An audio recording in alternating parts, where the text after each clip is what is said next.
If you are wanting to reduce drama in your life, this will interest you. So what's the best response to other people's dramas? And how can this help you develop your inner superpower?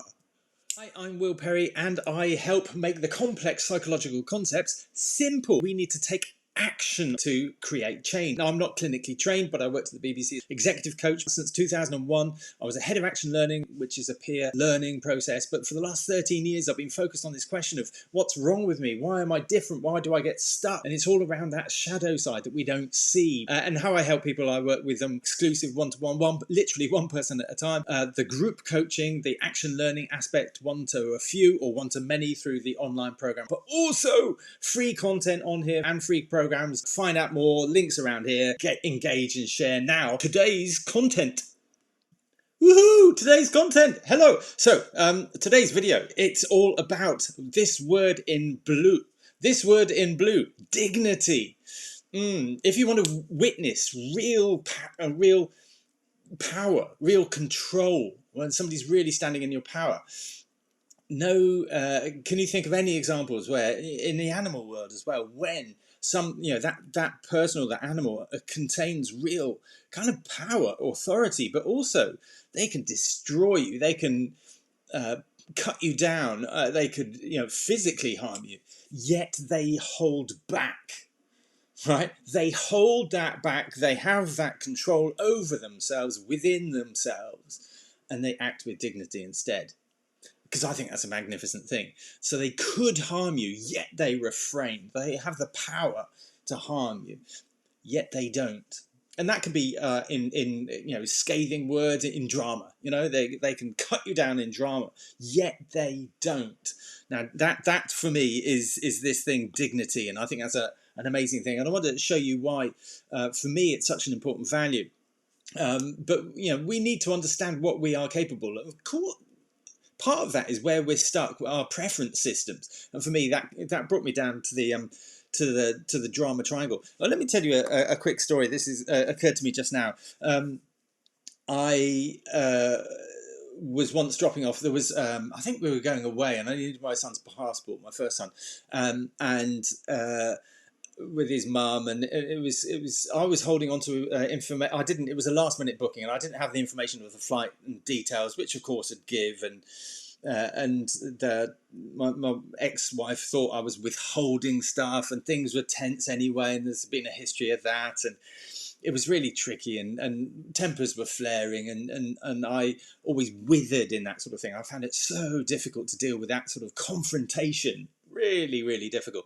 I can remember once pulling up, collecting him, and he'd come out. He was a young teenager at the time, so he was caught up in this. And but before he came out, she came out first and gave me a piece of my mind.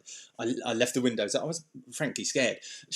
I left the windows up, and she was and tapping and banging on the window. And, oh yes, and I was bloody terrified, and I hated that. So I'd shake, and I hated that confrontation. And I actually videoed it because I thought this is so. I was so this is wrong. That I was trying to look calm, but I was bloody videoing her going mad at me. It was like balmy thing to do, really. And what's that going to do when you're mad and you're trying to express yourself and really. That's going to exasperate the situation. And she, anyway, it wasn't a good situation. And it was a scary video as well, which it would be, if somebody's, pissed off, and then you video them, bizarre. So in that situation, I wasn't acting with dignity, and I could see that, hindsight's a wonderful thing, isn't it? But I could now react in such a different way, so that wouldn't happen. But if that did happen, it would be like, whoa, come out, what's going on, to not be withering, to not feel scared or intimidated, or not to be frightened of that confrontation, because we can't all see eye to eye and level at the same time. We need to work the stuff out, and I'm not saying that everybody works stuff out. I'm not saying. Just conscious of my relationship with my mum at the minute, but an openness to work stuff out. So we need to be able to do that. We need to understand our power. We need to grasp our power and understand what it is. So power is a huge huge thing in the capital R, power, because it can affect relationships, and it does, absolutely. So in terms of this, I thought I'd raise your attention to victim. We can't have dignity if we're in this. It just doesn't work. Let me show you why. This is a drama triangle. You've probably seen me come across it, or you've come across it before. I call it the victim triangle. I've talked about it many times, but maybe not so recently. So here you're this part of the drama triangle, and you fluctuate between different aspects of it at different times, but you usually have a preference. So poor me. Oh, I can't do that because the government won't give me this. I can't do that because I haven't got the money. I can't do this. I'd love to, but I can't. I wish I could. You hear that sort of stuff quite often, and that's the poor me stuff. I can't touch on it then, but the government can't. It's the blame stuff. It's like, I'd love to, but I can't because my ex doesn't give me enough money. I'd love to but I can't because I'm not qualified. I can't because when somebody's firing out the blame, that's what that is. Or which is kind of, seems a bit more hidden sometimes. The poor you, which is when you put yourself lowest and you say, look, my problem is nothing compared to this person. You need the help. You need the help more than me. This person's, that's almost, you almost become a martyr in that, because what ends up sometimes, that circulating back to, you've got a better chance. You'll have more. I can't. I'm past it now. I can't do it. You should. Which comes back to poor me almost. And the blame kind of circulates back to poor me as well. So this victim triangle. It's a horrible thing, the victim triangle, and it's really difficult to escape from, because it's really difficult to acknowledge, because you're so entrenched. That's a good word, isn't it? You're so fixed on this thing that it's not my fault. I would if I could, but I can't. Poor me, I'm broken. I'm not good enough. I'm not worthy. Or poor you, there's more valuable people. Go and help them instead. It's really difficult to get out of the victim triangle. But there are ways out, absolutely. But you can't operate from a position of dignity within the drama triangle. It just doesn't work. What you end up doing is bitching, being caught up in the drama, acting out in kind with somebody else, matching their energy, so if they're blaming, you blame. If they're going poor you, you go poor, poor them, poor, somebody else, or, poor me. It's like, well, poor me, it doesn't go anywhere. It doesn't lead anywhere good. However, and this is the bit that's cool, if you go to one I prepared earlier, I might have to write dignity in here, why it's so important and why it only comes from this place, is the empowerment triangle. So remember this one, drama triangle. This one is empowerment. Kind of sits in there, and this is very different. This is very different in terms of the aspects and what you're doing, and you have choices, but you have to climb out of the crappy victim triangle. You have to climb out of these behaviors, and you can only do that by doing the hard work. This takes work. And everybody says, oh yeah, I'm prepared to do the work, but it's actually doing the work. It's not saying you're prepared to do the work, it's doing the work, and there's loads of resources for that, and that's the place where you need to be working. So to have dignity, to act with dignity, which I think is just a beautiful and an amazing thing, you need to know your own power, but then you need to control it and hold it back. So that's about being the creator, the leader, leading your own choices, leading others, being creative, implementing, taking action. And that's a wonderful thing, and you can only do it from this empowerment position. The coach, that's a thing of taking the questions, asking, creating. I'm lost for the words. Being encouraging, being positive, being resourceful, coming up with new ways of doing things. I've covered that. And that's, all around this empowerment. And the challenger, that's not being afraid of the confrontation, not being afraid to be different, not being afraid to, ruffle feathers, being self-assured, being courageous. And empathetic. So it's not about telling people or being arrogant. This one's about being empathetic. So it's all the kind of elements that empaths want. But guess where empaths get stuck so much? They get stuck down here in the drama. Empaths get stuck in the drama because they don't know how to get out of it. And empaths, for a lot a lot of the time, work on this poor you bit. It's not that other people are more that they love to help other people, but you've probably heard me talk about that leaky bucket syndrome, where it's got holes in it and the water kind of floods out and you get pools of water. And it's difficult to fill the bucket and maintain it as a full, your energy, your level, your soul. It's difficult to maintain that level because it's leaking out all the time, because you're giving to others all the time, because you're stuck in the drama triangle. So it's really important to come out of that and into the empowerment triangle, which is a great place to be. And you're being the leader in this place, and it's a great place to be, but it takes the work to get there. That's why I'm so passionate about this stuff. That's why it's so important. And guess what? You get to create your own drama-free pass by acting with dignity. Okay?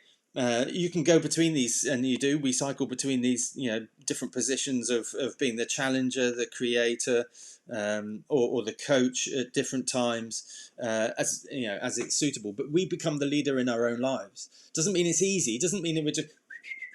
But in fact, it's the opposite. It takes work, and maybe harder, more work, but some aspects of it become easier. But then guess what? You get bigger problems because you're raising the bar, and it just gets bigger.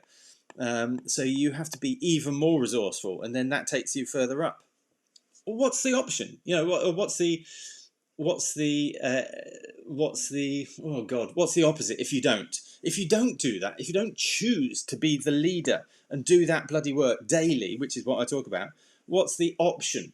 The only other option is to fall back into the victim triangle.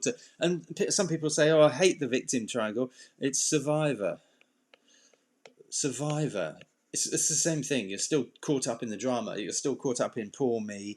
Oh, blame everybody else, and then poor you, being a martyr. It's still the same thing. I'd love you to engage with me on this one. So empowerment is where it's at, and dignity for me is such a powerful value. So people having a pop, people having a go, people upset, people's emotions. Emotions doesn't mean that you flatline. You can show emotions, show your power, but not dominate anybody, not squash anybody, not use your power to dominate. In fact, it's about holding that back and having dignity. And sometimes that dignity might be you losing losing face to others. It's like, not getting caught up in that bloody drama where you have to prove yourself right, where you feel you have to justify yourself. Actually, you can just bloody walk away and have dignity. Does that make sense to you? Can you see the power of this stuff and what you have to do in order to have dignity first? Because I see so many people, and many of my clients, when they first come, obviously they're in this low self-esteem position where they're caught up in the drama, but they feel they have no choices.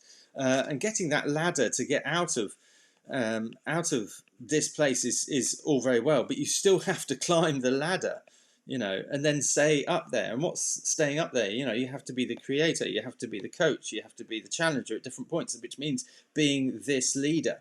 And the song coming on in my head, follow the leader. Anyway, and that's acting with dignity. How cool is that? Can you relate to this? Ooh, can you see that? So dignity for me is a way out. If you focus on dignity, it's like, what's a dignified reaction in this situation? How can I act with dignity in this situation?